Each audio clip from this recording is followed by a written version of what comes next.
right, we're so excited to have Nancie Kang with us here today. I've known Nancie for over 10 years, and she's the ultimate cool girl. And I say that in the most loving way. She is just a person, when you meet her, you're like, why are you so like easily just a very interesting and cool person? It seems like she's naturally, she doesn't try, but you just immediately love her. And I've known Nancie from the start of her career in the entertainment industry, working as a production assistant. And she most recently has worked on the crew for Killers of the Flower Moon with Martin Scorsese, Leonardo DiCaprio, and a million other amazing, talented people. She also went to Thailand for almost half a year to film The Creator, which is a visually stunning movie that my husband and I watched recently. And we just found out, is also kind of dipping her toe in the directing world. So Nancie Kang is here with us, and we are so happy to have her.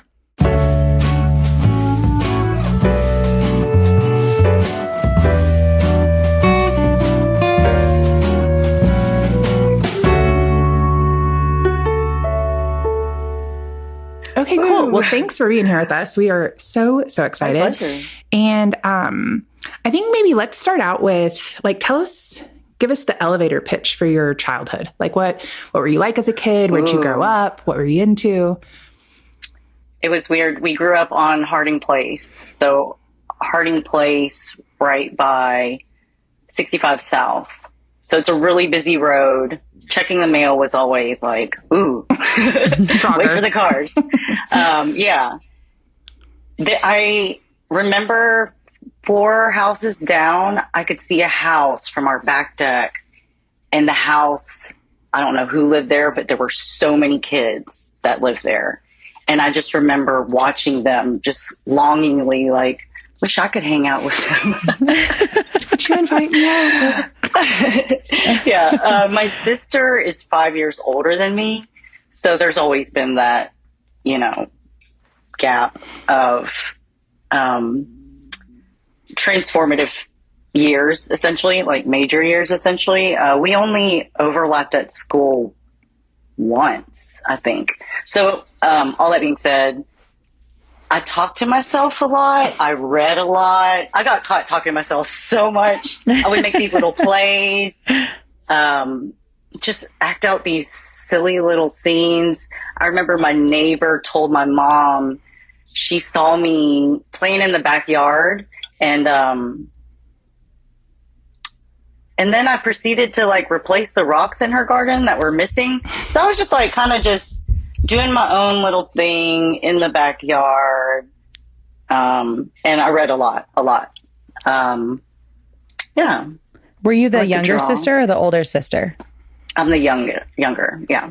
So it's just the two of us. There's 5 years between Jen and I am also the youngest. So I also spent a lot of time outside with myself, a lot of talking to myself. Or like my parents have, 5 acres at their house, and I would go back in the woods. And I remember there was this one tree that was kind of on like a hill that went down to like a creek. And I would pretend to like fall and grab the tree and like, no. And I'm literally the only one out there. You know what I mean? So I also did a lot of playing alone. Yeah. I would sword fight the branches that were coming down and like knock all the leaves off and whatnot. Yeah. I would just pick certain squares on the wall that would be either the basketball goal or the soccer goal, stuff like that. Yeah. Just casual stuff like that. And were you an athlete? I guess so. Yeah. It was weird because I kind of attribute the whole Jack of all trades, master of none to my parents. Not in a negative way, because I did gymnastics. I started doing gymnastics, and then my mom took me out of it because she thought it would stunt my growth. And then my sister and I ice skated for a while. We did figure skating lessons. And I forget why we quit doing that. It might have been her not being able to give us a ride all the time. And then we did taekwondo for a really long time. I think like 9 years or something. And yeah, just here and there, whatever. Some sports you kind of got forced into, I guess, because I went to smaller schools. So it was a deal where everybody runs track or everyone's a cheerleader. Yeah. So it was weird. Everybody played softball. So yeah, I guess in that sense, I will say at that school, it was everyone runs track. And I thought, okay, I think I'm pretty decent at running. And I was dead last. Not my gift. Real. Yeah. I still remember, this girl, I shouldn't say it, but I remember certain people thinking like, surely I can beat them, right? And no, I was, in the back. I was in the back. So running's not my forte. And did your parents Did your parents have pretty like blue collar careers, or what did your family dynamic look like in that way? Yeah, my dad was I think when he first came to America, he did odd jobs, dishwashing and stuff like that. And then he eventually, crazy story. He ends up in Nashville, works at a auto body shop of some sort, and then ends up going to Hume Fogg when it was a vocational school to learn welding. He becomes a nuclear welder, does that for 35 years. But my sister and I end up going to Hume Fogg in high school. So three out of four of our family attended the school at one point. Yeah. So that was cool. Yeah. And yeah, we had a family dry cleaning business, and a convenience store at some point. Yeah, it was interesting. The convenience store was in the middle of an apartment complex, which I don't think I've ever seen that before. It sounds like a good idea, though, to just be so quick, a quick grab. In the right locations, yes. Where that one was located, not so much.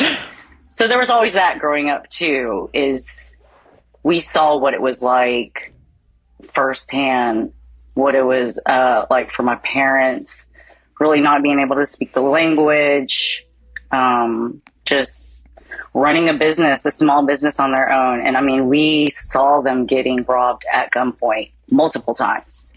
And yeah, in hindsight, it's mind blowing, but you're just kids and you're just kind of like, oh, okay, that's happening again. It was wild. That era of market in the apartment complex was wild. But anyways. What did you guys speak at home? Like, what was your... We had to speak Korean. Okay. And then my sister and I would, speak English in her room. My mom would bust in. I hear you. But yeah, it was heavily drilled into us. At church, they already taught it. And then my mom would she taught us how to read it. And then she would make me rewrite a select amount of pages. Before she'd leave, she'd be like, these 5 pages, copy it 10 times. Read it out loud while you write it. I'm just like, oh. And I had to write a journal in Korean every day. And she would come home and proofread it, and I would have to rewrite it again. And in hindsight, I'm thankful, but it was brutal. Yeah. There was some tears shed. What was high school like for you I'm just trying to think, like, Nashville now. I could imagine that could have been like, it's more progressive now than in some ways than when I got there. Mm-hmm. Some of the legislation is less progressive, but right. What was that like in terms of your experience being in kind of like in the South, in a bigger city, I guess, at least in the South, but yeah. Just on paper, my school experience was a bit diverse because I started in private school, and then we went to public school for 4 years, and then private school again for 2 years, public 2, and then magnet for 4. So it was a lot of different demographics and of people, which I really appreciate. So because I feel like I can relate to a lot of different types of people. Mm-hmm. And I guess being Asian and all of that, you're just kind of, you don't really think about it until someone points it out, you know? So from a younger mindset, you know, you're just cruising through until, you know, someone says something or makes a gesture at you. And that's when you feel it. And then growing up also, your parents kind of, I guess, warn you about it, you know? My dad was always like, don't fight anyone, because we took Taekwondo. And he's like, don't use it. You were like, unless I'm going to kick your ass. Like, I might. Yeah. Say it again. Don't use Taekwondo. He goes, unless they say something about your race. Like, yeah. Okay. So in that sense, yeah. And my parents were very much always aware of it. Maybe sometimes too much, I guess. Because sometimes they're like, oh, they're just doing that because we're Asian. I'm like, I don't know. Are they? You know? Yeah. Yeah. And I don't know if that's just me or just kind of trying not to pay attention to it. Yeah, the answer probably is like somewhere in between your parents' perception and yours. I just think it's so interesting, and this is not going to sound like, I don't know if professional is even the right word, but like you're like the cool girl who like seems, yeah, I know the look on your face, who seems oblivious that you're the cool girl. And I mean the cool girl in like the nicest way. Like literally, I feel like when people meet you, they're like, oh my God, she's so cool. I'm like, I know, right? And she doesn't even like seem to care. She doesn't even seem to try. And she's you're like, you're so pretty. And you will like wear whatever you like, you'll be out like grungy with the Griffin Electric team and still like be like a total hottie. It's just like kind of, I feel like I'm serious, because I feel like if I was to describe you to someone, you're this juxtaposition of all these things that when you spend time with you, they all go together seamlessly. But like on paper, it's like, come on, like how does what happens here? Because we met 11 years ago, which I just was reminded of this morning, which feels crazy. But you met my sister first doing some not acting, modeling for them for a company they had. And so it's like classic example. It's like, okay, we're going to talk a lot today about the work you do on sets in one of the, I would say, hardest departments, like manually. And like, just such a male dominated, hard team to be on typically. But you're also like this beautiful, like dainty gal that like has modeled for us. So it's like this, weird, it's this like weird juxtaposition to put together. And I love it. 'Cause it's like, okay, she can do everything, I guess. Yeah. Sometimes I forget, someone said something to me the other day, and it was kind of like an assumption that they thought I was from California or something. And the reaction was kind of like, how are you from here? I'm like, what do you mean? And then I forget, like, oh, you're Asian and you're in Nashville, Tennessee, which is, you know, perceived as the South. Yeah. But, you know, Nashville to me is a blue dot in a red state. Yeah. You know, you say it all the time. So I guess I don't feel that the South, you know, as much growing up, so to speak. And I mean, I think a lot of it has to do with jumping from different schools. And then Hume Fogg in itself is such an amazing school. It's so just eclectic and vibrant and accepting. I mean, I cherish my time there because it was just, in a way, like a daily social experiment too, because it's students from everywhere, from all kinds of backgrounds and what have you not, and everyone just ultimately got along for the most part. I guess I've always been a tomboy too. Don't really know where that comes from. I always wanted a brother, And I don't know if that... Me too. What is that about? I wanted a little brother so bad because my big sister was not a dusty little gremlin like me. And I just wanted somebody to dig in the dirt with me. Yeah, what is that? Yeah, so, I mean, yeah, I guess in that sense, I always kind of, like, even at church, I would play football with the guys. So, I don't know. Makes sense that you would end up on like a male dominated team or like in a male dominated industry. Yeah. And I think some of it also has to do with, like Grip and Electric always gravitated towards it because of the aspect of like working with your hands and building. And I liked cars and stuff like that. So, or cars intrigued me very much. Still do. I love them. But yeah, I think that's why I went that way. Yeah, Jen mentioned that you had at one point considered going to trade school. Were you going to go to be like a mechanic, or were you thinking of entering something else? Yeah, I wanted to.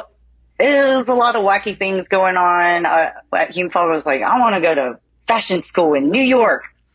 And then, you know, reality is like, whoa, that's expensive. Also, my family needed me to stay and help at the family business. And so I was like, what's the other thing?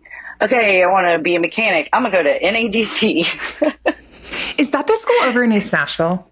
Which is now, Lincoln, which is now relocating somewhere else, and it's going to be a shopping center. I'm always caught off guard when I'm driving through East Nashville, and I forget that I'm near that. And it's like, you know, like sometimes when you have to slow down when you're driving because like a bunch of ducks are crossing the road. It's like that, except it's all the guys like in the same, the same outfits. And it's like traffic has to stop on all sides because it's like, oh, well, they're crossing the street right now. That is so funny. Yeah. So whenever I drive by there, I'm always thinking that could have been you. That would have been you. Which at the time, my dad said, please just go get a degree and then do what you want. But and I always tell this story, but he said, if you're a mechanic, you're going to be dirty. Everybody's going to be around you smoking. Your hands are going to be dirty all the time. And then in the end, that's like, still that's what happened anyways. Yeah. Aha. Gotcha. That's awesome. So where did you go to school? MTSU. Okay. So that's, for people that don't know, that's about 45 minutes or so probably out of Nashville. Okay, cool. Yeah. And I studied business administration and marketing. I just went to class, got the paper, got out of there. And then what was up next for you? Besides modeling for us. Kate's like, hey, do you know some people who could wear these clothes? And I was like, well, I know this really pretty girl named Nancie, so hold on. Yeah. And then you showed up and I was like, hey, what the fuck? She looks good in everything. And you had like, shut up. We had this like array of beanies to have you wear with certain things. And I was like, you look cool every way that you wear it. You know, like I can wear a beanie very specific way. You know what I mean? Like one way, very slouchy. That's it. And you could pull all of the looks. And I was like, okay. All right. Okay. I'm picking up some skills. Thanks. Please. Love y'all. It's so weird how you get in your own head about stuff. Because for me, my whole thought is like, oh, I'm so short. I'm so short. Oh. So it's like, how do I make myself look tall? You're just thinking of like elongating your body the whole time. Yeah. That's so funny. No, I never once thought that way. I did the photographs for Kate and Logan. And so I was taking Nancie's photos and I never once thought, wow, I wish she was taller. I just thought, God, she's really pretty. It's like every one of these photos are great. Yeah, no, I mean, one of the photos we took of you is still like one of my favorite photos I've ever taken. It's just like, so. I remember one specifically was, this is my brain. I remember clothes.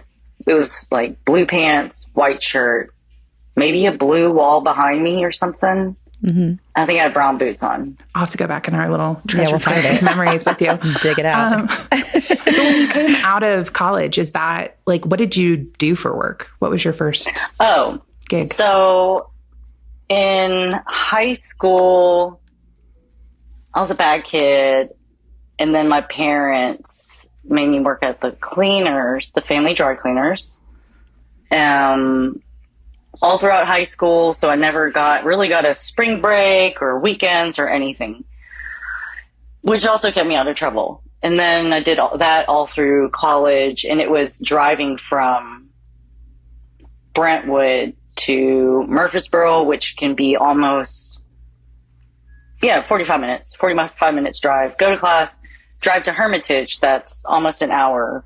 And then back to Brentwood. Sometimes I would do dry cleaning deliveries out in Belmead. It was wacky for like 3 hours, then drive back to Murfreesboro. Anyway. Oh, there was a point where I was doing that. And then at night I would go work at a restaurant, sports bar place. So how did you transition out of working for your parents and then moving into like your own career space? I just remember so many. It was that like day in, day out. When is this going to end? The cleaners. And, the side jobs, like the restaurants helped give a break. I was at my friend's house watching America's Next Best Dance Crew. And it was the first season.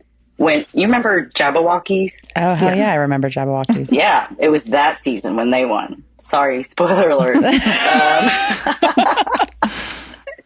But the runner-ups were Kava Modern. And it was it was a group of all Koreans. I'm Korean. I don't know if I ever mentioned that. But, so I was like, oh, who are they? I want to go join them. It turns out it's like a group out of UC Irvine or something. So I'm like, all right, that doesn't work. So I just looked up a local dance school, which was Green Hill School of Dance, right off of, doesn't matter, which doesn't exist anymore, RIP. There was also a talent agent that taught class there. So he's like, hey, want to sign a whatever. So I started doing like music videos, dancing in music videos. What was I think Gloriana was one of the first things that I did. And and then once I was like doing background stuff and minimal featured talent stuff in town. But the nice thing was in Nashville, if they needed an Asian, it was myself and maybe 2 other chicks. Yeah. So that was the competition. So like, cool. 1 in 3 chance I'm going to get this. Hopefully. And then how long were you doing that before you had to like kind of have I assume you had to have a conversation with your parents at a certain point, like, hey, I have to step away from this fully.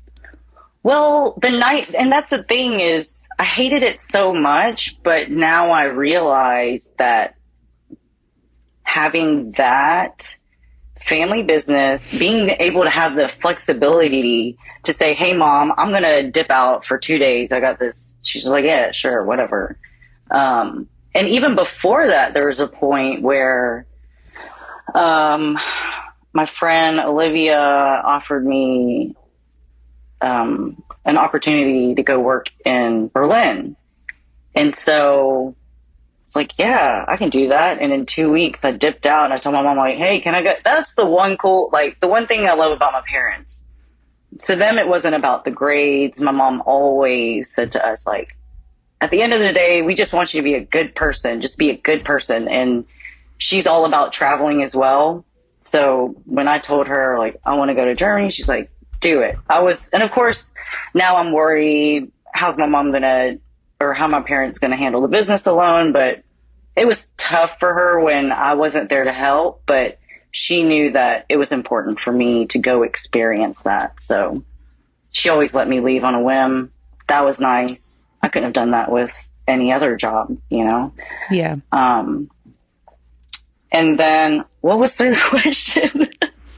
Just that like how that conversation went whenever, or if it was a conversation like, hey, I have to step away like forever now, like I just. Oh, it happened very, like the transition was very smooth because it was, 1 day a month. Oh, I booked something or or not even, And then it was so slow that, now she kind of slowly got used to me not being there all the time. So, I mean, at the end of the day, she knew that she couldn't.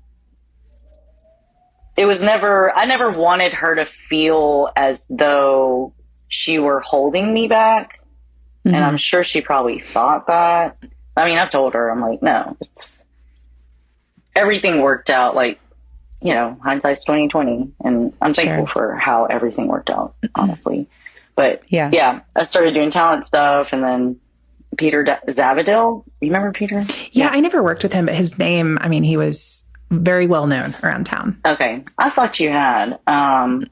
Yeah, I think that was also another Gloriana video. Anyways, he yelled at me, and then afterwards, for cleaning, and then afterwards, it's like, hey, you want a job as a PA? And I was like, yeah, sure, whatever.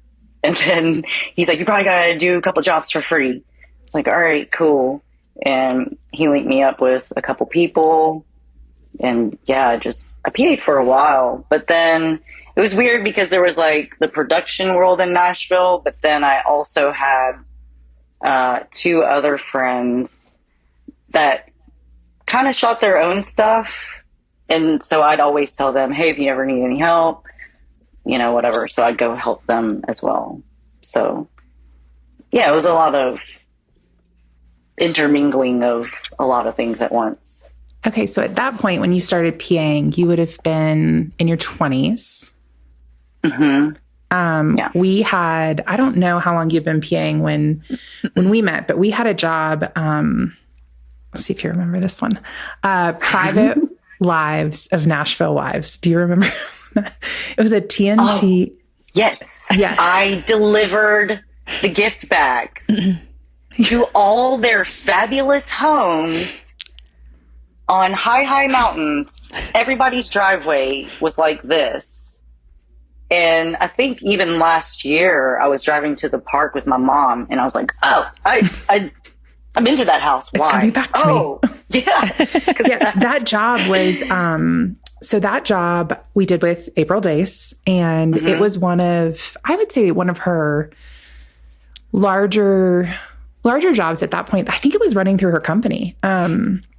And she had like recently kind of gone out on her own, but it was with TNT. And so they had like a decent budget for this television promo. And we were in Citation, and we had built all of those sets. Do you remember any of that? I don't know if you would have been on set with us. Mini sets. I feel like I kind of just came in at the end of it. Okay. Well, the gift bags were wrap gifts. Okay. you were like, no, literally, I was there for the gift bags.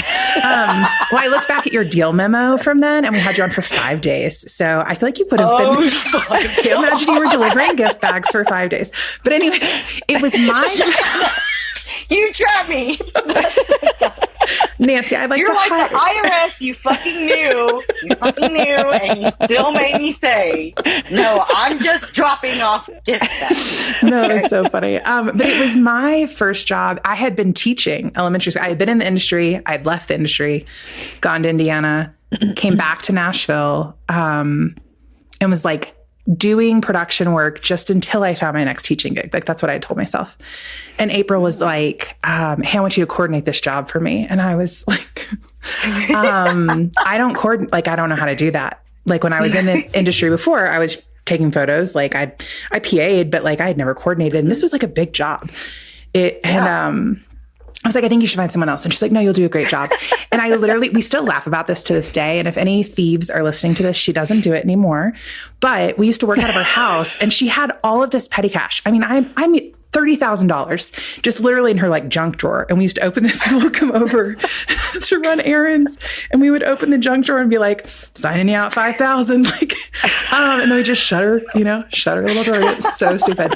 But, yeah, that job was so wild. And I remember one, and I don't smoke like as a person, I'm just like, but I remember smoking out in a field crying. Like I bummed a cigarette off of someone and I went out in the field behind Citation and was crying because I was like, it was just so stressful to me because it was such a big gig to like be like, hey, you're going to coordinate this for the first time. That's wild. I always thought that only happened in the movies. Oh no, that was me. What non-smoker is like, give me that cigarette. And they just, no one does that. Hey, it was me. I have to say, never once did I ever get the impression that you were green. Oh, that's like I always assumed. For real. I always assumed that it was just you and April Days. Always just doing the damn thing. Dude, that job about pushed me over my edge because one of the whole, the scenes were like, the setups were beautiful, but one of them was like based on having tons of balloons. And we realized there was like a global helium shortage, but we had already sold, like the idea had been sold. We had to have the balloons. We had to find the helium. It's just like, dude, the stupidest stuff to be stressed out, but we were stressed. Absolutely. Yeah. I recently got scolded by the lady at Kroger for the helium I was putting in the balloons. But also, I get it. Like I get it, But also, scientists have recently discovered a new pocket of helium. So we're pretty good for a little bit. I'll let all the creatives to write it back in their treatments. So silly. Like, guys, the helium, it's good. Come on over. Well, tell us about so you're PAing, which for people who don't work in the industry, PA is your entry level position. It's called a production assistant. You do everything from apparently deliver gift bags to people's house to I have as a PA, oh my gosh, I've scooped dog poop out of a backyard that we needed to shoot in. I have wrapped cable when the G&E team wasn't like given enough people on their team. I've wrapped cable. worst PA gig. Thank you. Yeah. No, they spray down. It used to be a popular thing for music videos. Like the ground always had to be wet. It had to be wet. It looked better. So they'd spray it down. Well, whatever was on the ground, it's like it starts to like just kind of come up. And one of the jobs was actually Roman's music video for Before He Cheats. And they had sprayed down this parking garage in downtown Nashville. And clearly everyone who had ever parked their car there had also peed there. Oh, yeah. And so when they like sprayed it down, it was like all of that like ick came up. And then they were like, hey, we're behind on schedule. PAs, we need you to wrap the cables for the G&E team. Oh my God, your worst nightmare. My worst nightmare. I have OCD. Your OCD. So I'm like wrapping this cable. You're like, and just patting your hair. Literally, the water is like black and it smells like pee. And I'm like, okay, it's going to be fine. It's going to be fine. Like, yeah. And I had like recruited a couple of friends that had never done any work to be like come PA for me. It'll be so fun. And we were like, all like, but literally as a PA, you could be asked to do thank you. Anything. And your job was just to do it. So who like gave you your first opportunity or how did you go from PAing? Because everybody starts in that position to basically figure out one, if they really like it, because the entertainment industry is a wonderful place, but it's also like chaos. And a lot of people, you kind of like are signing over a lot of your life to be able to work in that industry. You're signing over any kind of stability of calendar if you're working freelance. And so you have to really like be like, no, I really want to do this. Yeah. And so you start as a PA and you figure out like, which department do I jive with? Like you watch, I remember I used to just watch all the departments and be like, okay, where would I fit in? Like who would accept me into their group? So how did you kind of get pulled into the Grip and Electric team? I think initially from the PA side, no one really said, hey, don't touch that. Like, cause I was always trying to help. So to them, it's like, well, screw it. She's helping. Let her carry the sandbag, whatever. And then I'm trying to think. I know like one pivotal person for sure was Tad Howard that I always remember because we were doing Tim McGraw's Truck Yeah in Chattanooga. So when you're driving from Nashville to Atlanta, you'll see it it's this huge, wow, I don't even know if it's there anymore, but it's this huge old warehouse, I guess. But like part of it's open. So yeah, everyone wants to shoot there, but I think it's so yeah, of course, Tim McGraw can afford to shoot there. And I was a PA on that. And I think I do remember there was a huge, like 12 by 12 frame, and it was windy. Tad Howard was there. And I was like, I'm going to help hold this frame down. And then he's like, hey, you ever think about gripping? I was like, sure, whatever. That's usually my answer to kind of everything, which is why, like, when you say, hey, do you want a model? I'm like, yeah, sure, whatever. Like, whatever, we'll see what happens. So Tad goes, I got this job coming up. Come on out. We'll see how you do. So, all right, cool. It was a job for a lumber company. Anyways, lumber company. And I remember the door had to be propped open, and I threw a sandbag in the door. And he turned to say, hey, go get a sandbag, but it had already been done. And he goes, oh, look at that. You're hired. And then he has to find, I remember I wanted to get on the show Nashville to work so badly. Because this is when I started realizing there were actually larger jobs in Nashville. So Boulevard had just filmed here. I tried to get on that. I did one day as maybe an extra. And I think I showed up, said hi to everyone that I knew, and then I left. I was like, I don't want to do this. Yeah. Extra work is not where it's at. It's brutal. Yeah. Yeah. And then, yeah, so Tad got me on the rigging team, rigging grip on Nashville. And that's when I was like, yes. How long did you work on that show? I made it on Nashville. I started season 2, and I think up to 5 or 6. Okay. And even I think on 6, I maybe just day played because they kind of had their thing going. I was like, I want to see what else is happening. Kate, did you ever watch Nashville? I did not, just because I am... I'm sorry. No. The lighting changed. Kate. The hue thing. Zoinks. I also have never seen. Yeah, I've only seen one episode, and I was in like a Mexican restaurant, and it was on in the background. I'm not much of a like Western girly. I don't watch a lot of like shows, and I don't even know that Nashville is that kind of show. That's what I'm just assuming, that it's like a cowboy show, and I'm not a cowgirl. Like a soap opera in the music industry. Mm-hmm.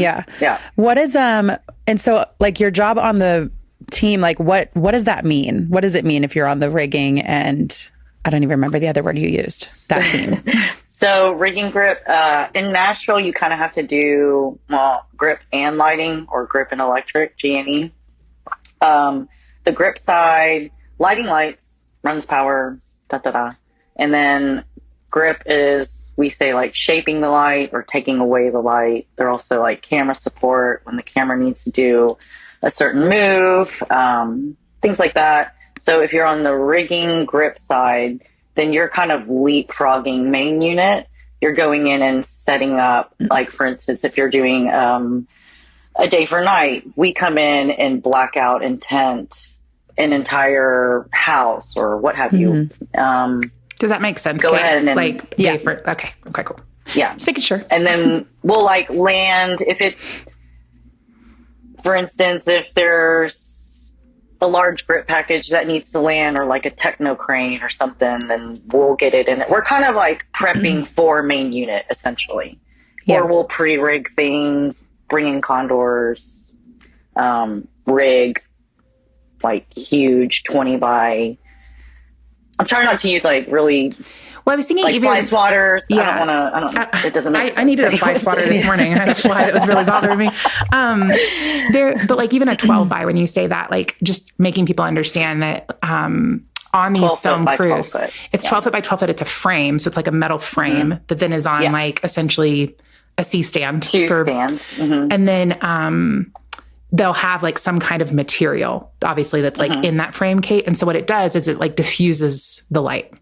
But what can happen, and what Nancie was referencing earlier about putting sandbags on, is like it's really windy and it catches one of those. I mean, they're like a kite, but they're like a dangerous kite because it's got all of this momentum behind it. 100%. Yeah. I have stood on one and felt it, all the wheels go woo. Yeah. While I was standing, I was like, oh, that was pointless. Yeah. What's the craziest thing that you've ever had to rig? Ooh.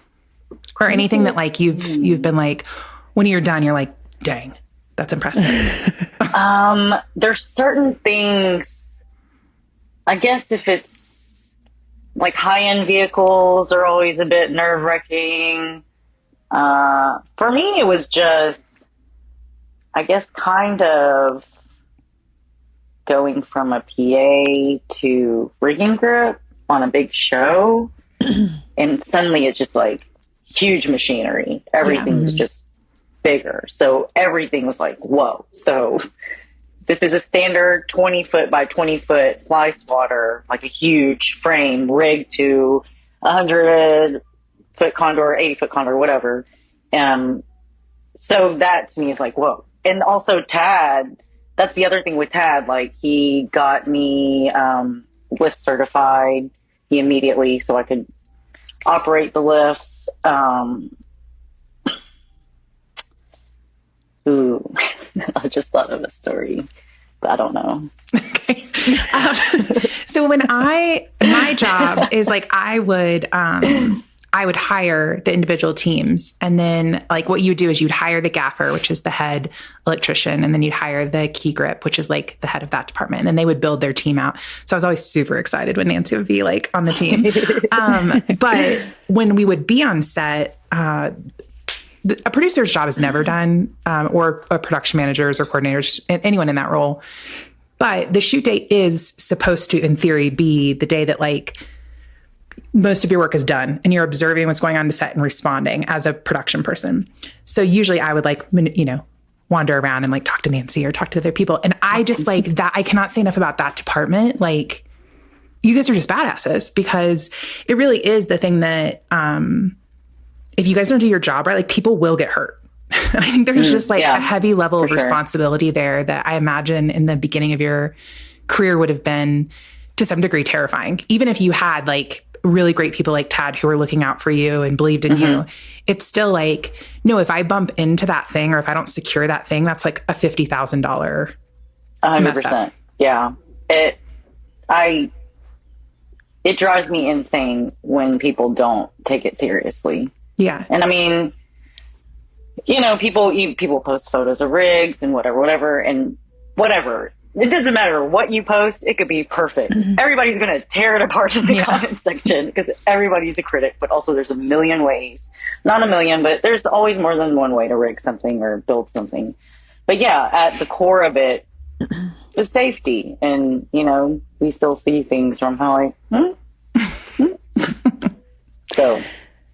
So, we had Roman on an episode recently, and he talked about making the transition from music videos over to film. When you, first got on the team, you were doing like shows and then still doing music videos and commercials.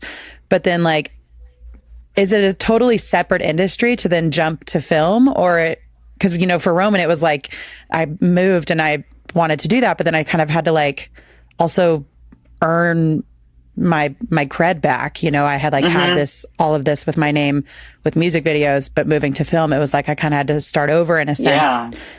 With what you do you feel like there was almost like a kind of risky moment of moving from smaller jobs to large films? Because do you primarily work on films now? I've always tried to approach everything with kind of like keeping it loose. Try to get your hand and like try everything, really, honestly. And I really tried to avoid boxing myself into like, oh, I'm only doing this. And that works for some people, but I guess I don't want to miss out on any other fun opportunity. The other thing that is a bit easier from our perspective is just, it's kind of silly because it didn't dawn on me until like a few years ago, the fact that technicians are on set way more than directors and DPs. Like, I mean, even a world-renowned director, I mean, how many projects are you going to do a year or what have you? So, you know, we are getting our reps in, and if you're paying attention, you're going to be learning a lot more as far as how things move around. And like you said earlier, Jen, you said that you were like always watching and saying like, what department do I want to be in and stuff like that. So I think for us, there are certain jumps that, yeah, it is hard to just put your foot down and just say like, that's it, I am this now. And yeah, you pretty much kind of have to start from scratch to a certain degree. I feel like for you though, Nashville, that TV show opened the door. And kind of, I think it's important to call out that like around that time, like when I came to Nashville in 2006 to work in the film industry, there were music videos, there were a couple of commercials, but that was what was going on in Nashville. And then there was this shift. And I think part of it was there were a lot of country musicians and people that worked in the entertainment industry that were marrying people in other fields, models. Keith Urban married Nicole Kidman. I think one of the gals, Lily Aldridge, maybe is married to, I'm really bad with like band names, but like a very popular band. And so it's basically you had these people that were known in other industries. They were in Nashville living for at least part of the year. And they started saying like I remember specifically a couple of times when I knew people that worked with Nicole Kidman, it was like, hey, I want to be home with Keith, so bring your production here. And so it was like production started coming to Nashville, whether they were like high fashion editorial shoots or even commercials. And then Nashville, the TV show started, and that just opened up a lot of doors for the Nashville community. People suddenly had access to a lot of different jobs. There was just more work. You were able to like climb the ladder, so to speak, and just get a lot more experience, like Nancie's saying, because in the beginning it was like, oh, okay, like there might be 8 music videos shot in Nashville this month. And for a day player, which is like essentially what Nancie's role is, unless she's on a long-term project, she's being hired for the shoot day.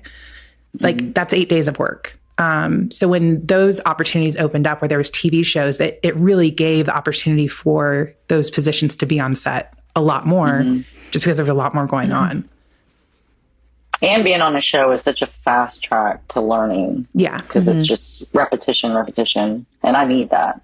That's the other hard thing is like, you know, you have these gaps and you learn something and then it's like been a week. You're like, I've already forgotten how blank, you know? So I was appreciative for that. That helped a lot. So after Nashville, what did your career look like at that point? Then after that show, you started doing more shows, or at what point did you jump into like your first film project? The first I already know your first film. Do you want me to tell you? Because I looked on IMDb and you're on it. It was Columbus. Is that what it was called? No, it's it wasn't. Okay, then IMDb doesn't have your accurate resume. Update. Yeah. We need to update it. Entertainment, which Peter Zavadil gave me. He said, here's 2 contacts. Get in touch with them. Tell them you want a PA. And I'm like, all right, is this even going to work? Ryan Loff, which I think everybody's always confused about how his last name is pronounced. But anyways, he was one of the first persons that I PA'd for. And then he invited me out to work on Entertainment, which was super low budget. It was out in Bakersfield, California. So there was a handful of crew coming from Nashville. And then it was such a total... I kind of like, you know, like what did I sign up for? And you just keep kind of just doing whatever they tell you to do. I'm like, all right, I'm in LA. I got to drive this box truck around. They're like, go pick up this thing. I'm like, all right, I got to make it through LA traffic. Holy crap. I've never even, and you're just figuring it out. So we did that. And I'm actually really glad that was a very memorable first feature film to work on. So you PA'd on that one. Yeah, but then I think I ended up, it was like such a small crew. I think I ended up going into G&E anyway. Oh, nice. Okay. Yeah. Actually, I was probably like G&E and PA because they couldn't afford for me to not still do some of my PA duties. The trash still had to go out. The coffee still had to be picked up. Oh, yeah. It was a lot of fun. That was wild, but it was fun. So you worked. Oh, go ahead, Kate. Well, I was going to say, so what was the first, what was the first film that you realized that you got hired for that you were like, oh, this is like a big deal. This is a lot, it's not a low budget thing. I guess that would be Killers of the Flower Moon was probably like the one where I was like, whoa. So did that come before? Did you shoot that before The Creator? Yes. Okay. And where did you guys film that? Oklahoma. Bartlesville, Oklahoma was where we were hanging out. But they wanted to film where it actually happened. So it historically happened. So we would have 30 to 45 minute to hour drives to set to Fairfax. Is it Tehachapi? No, wait, sorry. I'm getting jobs confused. Tehachapi is in Bakersfield. But yeah, Fairfax, Oklahoma, and all around the surrounding areas. We're like an hour outside of Tulsa. And how long was that project for you? How many I days? Believe it was either 99 or 105. I don't know why that is what. Days. Uh-huh. Shooting days. You were like really funny with numbers and streets, I'm learning. It was 103.25 days off of Harding and you were Place. Wearing a blue shirt. So funny. How did you get on that job? Because that job feels like, regardless of whatever you had done before, I'm sure that was a set that if they had pulled the Grip and Electric team across the country, a lot of people would have been like scratching to try and get on that job. Yeah. Ian Kincaid was our gaffer, and Rodrigo Prieto was the DP for a Dolly Parton Squarespace commercial, Super Bowl commercial. That's what it was. During COVID, and that's where I met Ian. And then while we were there, Ian got the call. He's like, oh, I just got the call about Marty's next film. And we're like, oh, are you going to do it? He's just like, oh, I don't know. We're like, what do you mean you don't know? What do you mean you don't know if you're going to do a Martin Scorsese film? Yeah. But we were like, wow, that's cool, And then afterwards, there was like chatter that he might take some of us. I'm like, why? Why would he? You got a whole ass crew in LA. What are you talking about? And then I was like, oh, they're going to Oklahoma and they can't bring it like all LA crew because it's too expensive. And so, God, when was it? I don't know. I got a call from Drew Frazier. He's like, hey man, Ian asked if we want to go to Oklahoma to work on it. And I was just like, what? I didn't realize Drew was on that. Yeah. That's awesome. Yeah. Because Drew had gaffed it. And it sucks because I know Ian really loved the Nashville crew. And he wanted to take more people. And we had a solid crew on that job too. So it was a lot of fun. Yeah, so. Do you have any favorite memories from that film? Or just like, even maybe favorite scenes? Because I feel like most people, I feel like most people's trajectory in the entertainment industry, specifically in Nashville, everyone starts out on music videos. And then you move, typically, a lot of people leave music videos because they either don't like the hours or they don't like the pay. And you go to commercials, and commercials can be really great to work on. But I think the storytelling that you become in love with in music videos a lot of times doesn't translate to commercials, even though the commercials may be a better budget, a better pay, to some degree, better working environment. Maybe you're not wrapping cable wrapped in, icky stuff, like there's probably gloves provided when you're on a commercial if you have to do that. But you lose, I think, to some degree, sometimes the heart of like why we got into visual storytelling. If you just kind of sit too long in one space, that's like only a 30-second spot. There's only so much you can do in a 30-second spot. But like a music video, you really can like shoot a mini film.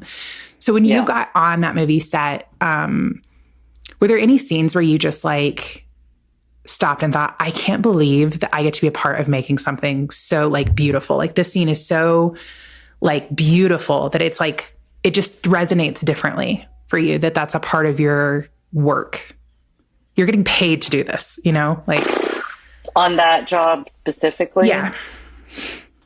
I mean, a lot of it is the drives in, like those introspective long drives. And one of the LA crew joked, or not joked, he's like, man, I'm so excited for these lightning storms. I was like, what? You've never seen, oh, you're from California, you haven't seen it. The lightning storms were phenomenal out there. Like, it's just unreal. We're just screaming in the cars like kids. It was beautiful. And there's always those moments where you're just sitting there and you're just, you're just observing everything. You're like, what is going on? What is life? How am I here right now? Like, this is just silly. Yeah. Everything's just silly. For me, it was a lot of it. Those beautiful moments were with the Osage people. Yeah. Like seeing them also, because the story is shedding light on the fact that the Osage Nation were thriving and they were beautiful, like their culture, everything. I mean, and it's just only one of the few stories that have just been lost or glossed over. So yeah, it was beautiful to see all the Osage people there on set and seeing the joy of them get to witness filmmaking. And, just, I love that, and also not only, it was also kind of like a window into, because it was a period piece. So it was just like a window into that time and what was actually going on and stuff like that. So yeah, I loved observing or watching them as well. Shelby and I, do you know Shelby English? Mm-hmm. Yeah. Okay. We have talked so many times over the years about how these projects like really let you get to almost like live out for a brief moment someone else's full environment. So you get kind of like dropped in. And from my perspective, like growing up in a small town, like our town is a little more diverse now than it was when we were growing up. But I just think like there was so much of the world that I had no idea existed because I just had no idea, right? You aren't exposed to it. We didn't even have cable TV. So like, I mean, we didn't either. Yeah. So it's like, you just, I mean, your lens into lifestyles and other people and their culture is it's just so tight. Yeah. And moving to Nashville for me felt like the floodgates were opened. It was like, even literally like I had sushi for the first time and I called my parents and I was like, have you guys ever had sushi? And my dad's like, well, your mom, she gets that from Kroger sometimes. And I was like, no, that's not what I mean. Like, but I'm just saying like, so I think one of my favorite things about the work that I've done in the entertainment industry is all the times I've been able to be dropped, like you're saying, into a totally different world and see like how other people interact within that space. I've never worked on a period piece. I imagine that would just be so magical. Like you can just kind of like in your little childhood brain, like be like, okay, I'm gonna close my eyes and I'm gonna open them and I'm in 1930 or like, you know, whatever. Yeah. And you're like, oh, it's like being at Disney or something, you know? But I think that is like such a magical thing about the entertainment industry is just that exposure to other spaces, other places. Because I get super into it. Like, I'm always peeking at the monitor, you know? Sure. And in hindsight, I'm like, man, I'm that PA that was buttoning at the monitor and had no business being there. Like but they probably just liked you, so they let you stay because they were like, she's so cool. Could you fuck off, please? But, you know, I'm just like looking, and I still do it where I'll catch myself and whatever the actor or actress is emoting, I'll be like, my face is doing the exact same thing. She's doing the Roman thing. And I'll catch myself and I'm like, oh my God, your mouth is just so open. And I'll just, or like my body will twitch and I'll like, if the director gives the actor action, I'll just be like, oh yeah. And I'm like, all right, I'm gonna go away because it's silly. If anyone's crying, I'm crying too. Also, we literally talked about that with Roman last week about how when he would be on set, I don't think you never had overlap with Roman, did you? I don't think so. Okay. I just barely missed one. Yeah, he used to be. I mean, obviously he had the monitor because he's the director, but we would all like watch him watch the monitor because his facial expressions would just, which is so cute. You just get in it, you know? Yeah. So moving from like a period piece like Killers of the Flower Moon and then moving into, you know, also a period piece with the creator, but like, you know, opposite ends, opposite ends of the spectrum. It could not have been more opposite. Yeah. Yeah. Like, but when it came to like your role in all of that, like, how does that play into what you do? You know, like, do those totally opposite things require opposite asks from you? I mean, I haven't seen either. They are on my watch list, but from what I could see from the trailers, like the creator also has like an insane amount of special effects, where I would assume Killers of the Flower Moon does not have those similar effects. So kind of how does that play into your role then with lighting or, you know, any of those big asks from you? As far as like on the day work environment, Killers of the Flower Moon was more physically demanding. I mean, just everything was bigger.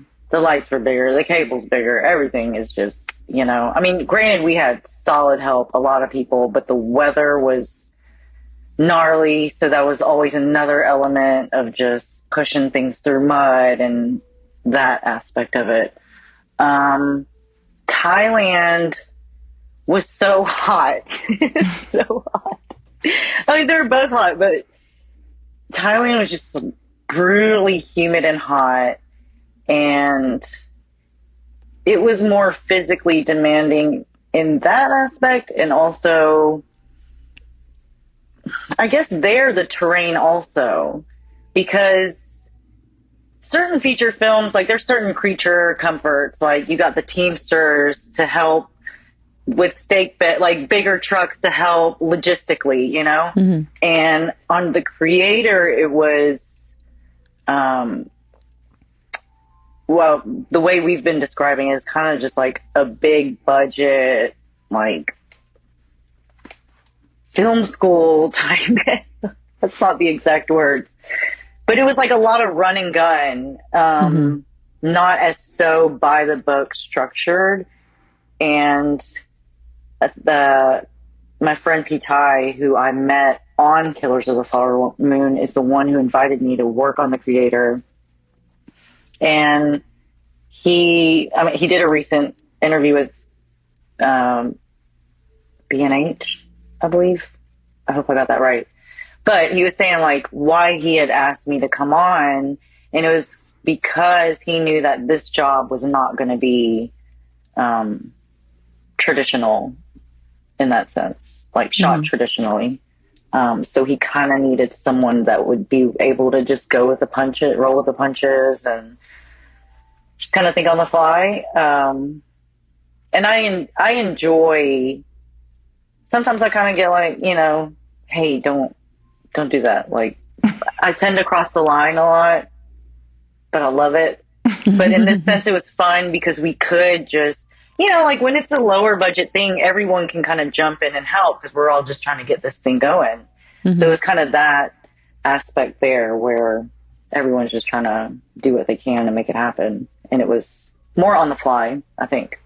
How long were you in Thailand? Almost, I think 5 months. Yeah, January to May. Okay, so longer, but more shoot days. No, it was about the same. Okay. It might have been less. I don't know specifically because then they had more shoot days afterwards in the UK. But for us, I think it was a little bit less. And I was there a couple weeks just trying to get acclimated and prepping, and then a couple weeks afterwards. So my boyfriend could come out. Very cool. What is that like to be away from family? And how long, like, how do you guys kind of navigate those bigger projects when you have like a significant other or even with your parents? Like, I know that you guys are close. I've heard you talk about your sister before, and she has kids, right? You're an aunt. Yeah. So when you take a project like that and you're like, okay, so it's like 5 months and I'm going to be on the other side of the world. Like, what does that conversation look like? Like, how do you navigate those things? Initially, it's dread and anxiety. That's just there's always moments I'm like, oh dear gosh, okay, it's fine. All right, just breathe for a second. It's fine. There's certain things where immediately like, hell yeah, I'm gonna go do this. But then the days leading up to it, you're like, oh shit, I gotta go do this, and that.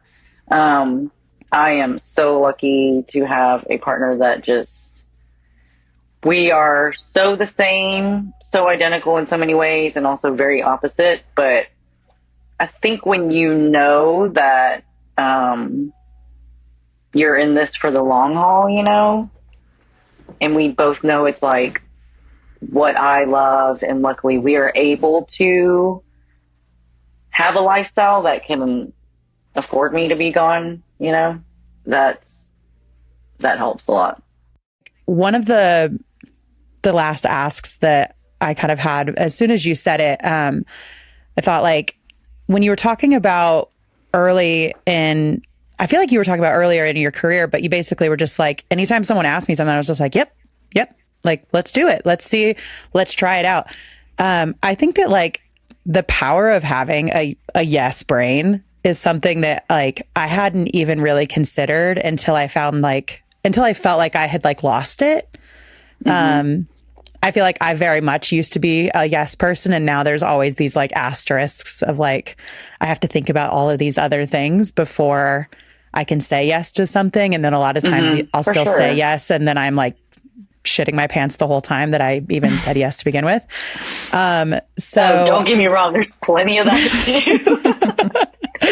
But like, do you feel like you have any advice to give or any like experience that you've had where it's like, no, I said yes to this thing. And I definitely felt like when I, you know, maybe after the initial excitement wore off, I was like, oh, fuck me. I should not have said yes to that, but I already did. Where it like played out well though, you know, like kind of that power of saying yes, even when you feel like looking back, it was like, man, I wasn't actually really ready to say yes to that, but I like pushed through that initial shit my pants feeling. And I'm really thankful that I did. I think that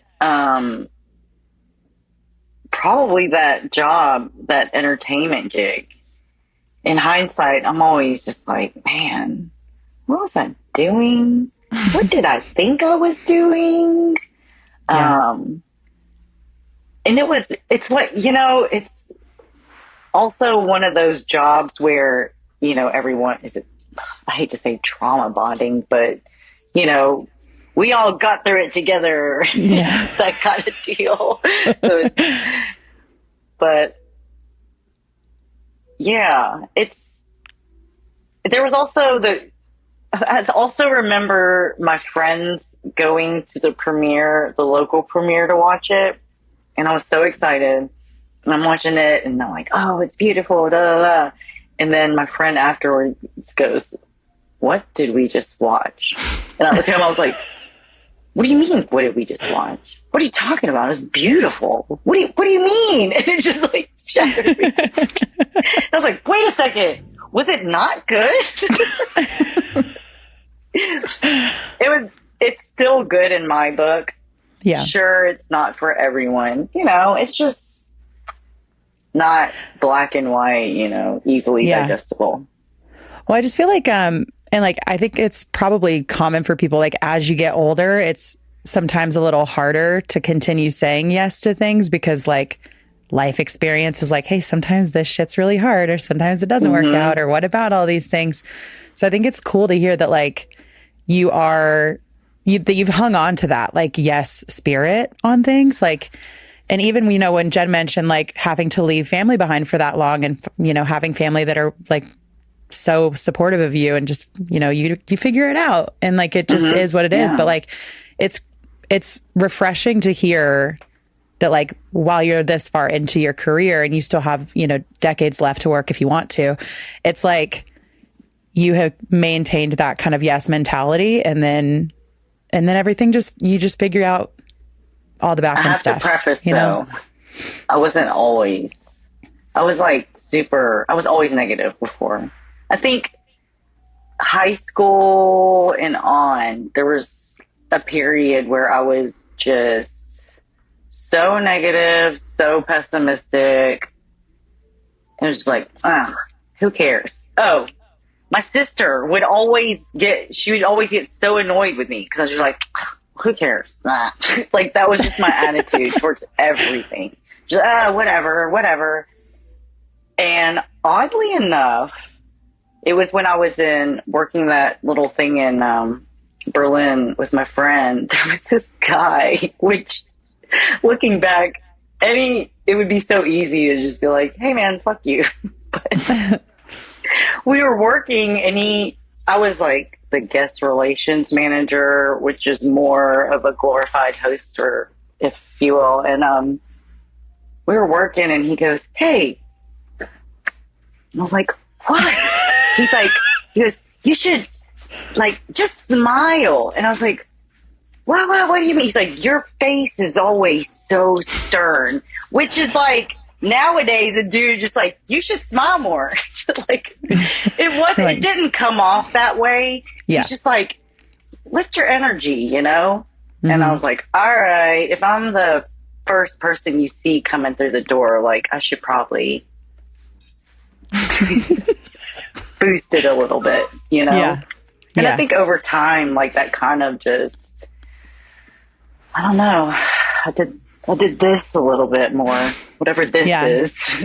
Yeah. Hey. It's like you fake it till you make it, but, like, on just having, like, a happy, presentable face. You know what I mean? But then, like, before you know it, you don't even realize that you actually are just smiling more. And that's really great. It's kind of like that. I don't know. I feel like I could tough. I feel like I could ask you literally 100 more questions. But for the sake of time, I want to because this is something I've always wondered about you. I didn't know about, like, big music festivals where people go and, like, Burning Man, like those type of festivals. I didn't really know about those. I had, like, heard of them until I met you and Sam Rowe. And you guys would, like, post these amazing photos of you guys in these really cool outfits out. And I'd be like, what did they just do last weekend? And I feel like... We don't know either. Yeah. I was going to say, it's a mystery all around. Yeah. I feel like there was something weird that happened recently at a Burning Man. My memory's so bad. And you were there. Yeah, the mud. Yeah. The mud. It's a big... Mudding Man is what we called it. Yeah, Mudding tell me a little bit, I guess, about just, like, because that to me sounds like an adventure that would not be my adventure. Personally, I would not enjoy all of it. Sounds like I think that was anyone's adventure when it was happening. Well, I mean, even without the mud, it's like I would love to watch a documentary about people having their best time at something like that. But the idea of me ever going to something like that just doesn't seem like it jives with, like, my OCD or a lot of things that, like, I don't even want to use a porta potty. I don't even know where you guys go to the bathroom when you go to that thing, but I just want to know. I don't want to know. But I want, like, give me the movie trailer for what those experiences are like when they're normal, and then what that experience was like. Wait, and by normal, I just mean when there's not like a natural disaster or whatever happens. Oh, gotcha. Okay, when you guys were stuck there. I forgot about that. So preface that my same friend Olivia, who asked me out to Berlin, I saw on her, because we had reconnected over Facebook, and I saw these crazy photos. And this is before you can look up everything. And I'm like, what is this? Same deal. She's like, hey, I'm going to bring me. You want to go? I'm like, sure. Sure, why not? All I know is sure. Whatever. All I know. Oh, so when I did the job entertainment, I didn't know what to expect with the desert. I'm just picturing like, I'm going to be crawling in the desert. I fell in love with the desert there. I love it.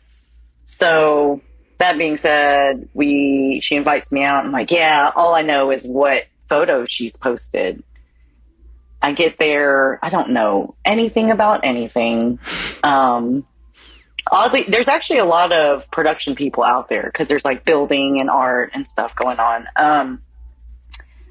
Everyone, all the stereotypes are sex and drugs. Like, you're just in the desert naked. It's so not. It's so much more beyond that. And honestly, when people equate it to that, like, whatever, I don't know what else to say to you because people just get so fixated on that. But it's art. It's people just like messing with each other. There's a lot of like cheeky fun going on. There are so many intelligent minds there. The community is unreal. The wackiest serendipitous things happen there. It's a full-on human experiment. 1 week in the desert, 80,000 people, and every year it's not sheer utter chaos. Like, to a certain degree, there's no rules, you know? And also the average age is a little bit older. So everyone is there, which segues into Mudding Man. Everyone is there with like this survivalist spirit. You know, you're going into the desert for a week. You bring all your food. You know, you got to take everything out. So the news kind of blew it up a little bit, but everybody was super responsive. From what I saw, there was a handful of people that broke the rules by leaving early. But it was a totally different experience, and it only made people get together even closer. I described it like snow day in Nashville. You know, like snow day in Nashville, everything shuts down, everybody's just walking, doing whatever. It was like that. Everybody was just forced to meet their neighbors, and you know, it was like, oh, well, we're cooking for each other, we're sharing what we need, and it was great. How long were you there when the mud came? It was first half of the week, like I think the first 3 days. I think it started Thursday or something, the rain. The first few days, I mean, it was beautiful, crazy sandstorms, winds. And then I think it started Thursday. And then we left Saturday morning. Yeah. Okay. Yeah, I remember whenever I heard about it in the news, thinking you guys were like stranded out there forever. So that's the news for you. No way. We left Monday morning. Okay. So just a little bit more. We left. Yeah, a whole week. Yeah. A little bit more. Yeah.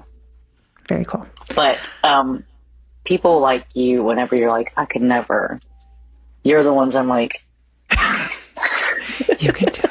Until you got me out here and I'd be like, does everyone have hand sanitizer? Like, do we have our emergency? I think I have sand in my eye, Nancie, help. Like, I'll help you. I would not be the fun person out there. I love that people do it.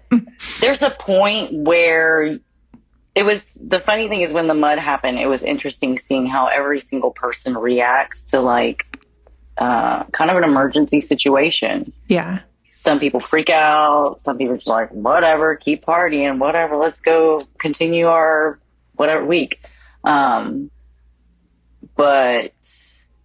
there's a point where you're just like, because the sand there is not like beach sand. It doesn't go away. So for people like me and you, it drives you insane because you just want to constantly be washing your hands. And then there's this point where you're just like, there's acceptance, and it's also the fact that you are human. You will survive. Yeah. Don't doubt your instincts. But people were getting like trench survive. foot, right? Like it was like no, not even. That's the thing. Everybody was like, okay, how do we adapt? And then we're all observing each other's fashion choices. And it's like, okay, Ziplocs over bags, tape them, switch them out. You know, like you're constantly adapting. And I would love to see you there. And then there's a point where you're just like, fuck it, this is it. Jen, this is me now. Sounds like Jen this is my next in year. The desert. Mm-hmm. Jen, it feels like it would be a really special, immersive therapy experience for you. Oh, yeah. And you would be there to document it all. I would love the vacation away from wiping butts at my house. So it's great.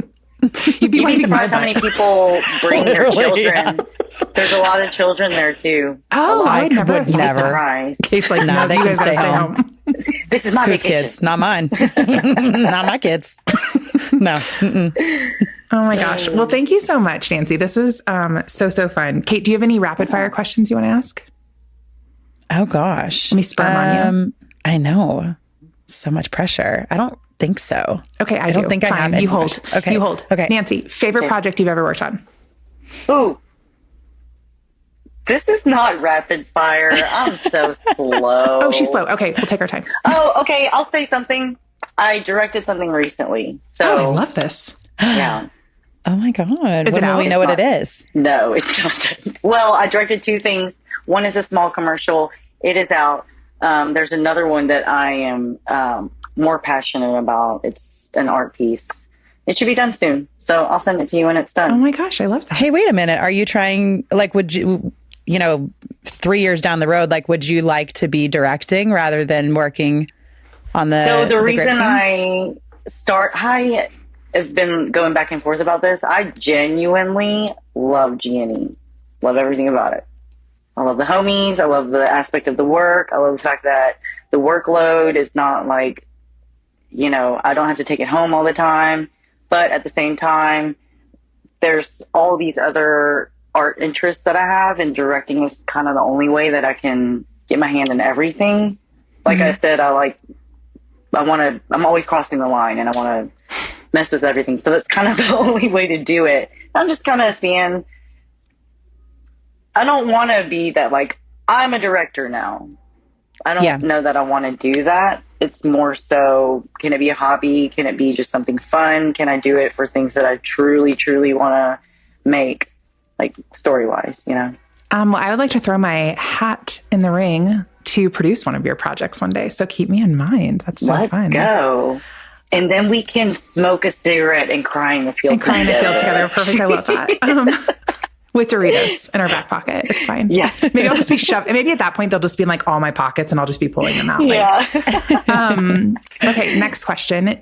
If you were to leave the entertainment industry entirely, maybe in 5 years, what would you want to do if you could do anything? Home design. Like architecture or like decorating? Decorating. Interesting. I love architecture too. But your shelves behind you are beautiful. So, oh, thank you. So there's your advertisement. If anyone's looking for home decorating, now I have a friend actually who's amazing at it. If anyone, I'm gonna put a plug in. No, I'm just kidding. Has there been a moment with your parents where you've either told them about a project that you've done, or they've just maybe seen a piece of your work, like one of your more recent pieces of work, where they've said something that's just like really gotcha. Like it's like, because you just feel like you know that they're so proud of you, and you're just like, I don't know. It's like a really like heartwarming. Asian parents. Oh, well, that's a thing. No, Asian parents. I don't know. I will say I remember one of the first times I did a commercial for Vanderbilt.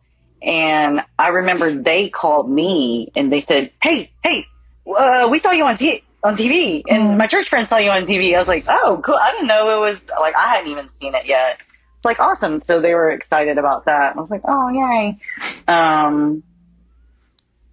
My nephew, I showed him, there was a magazine and my name was in it. And I was like, hey, look. And he's 5. Anyway. But when they were leaving, he's like, can I have this magazine? Because it has your name in it. And I was like, yeah. Oh my God, that's so sweet. Yeah. But, when they came and saw, my sister's awesome. She did a whole mock red carpet at the movie theater in Cool Springs and like rented out the theater and invited a bunch of friends. I cried. It was my birthday for the creator and my parents were there. That was awesome. It was cool to see them. That's so sweet. I love that. Yeah. I'm always crying. Always crying. Gotta get it out. Awesome. I think this has been great. I've had so much fun. And now I get to look forward to seeing some of your projects that you direct, which is exciting. And I'm going to weasel my way onto your crew. So you can just prepare yourself for that. But thanks so much for being here with us. No, thank you. This was a lot of fun.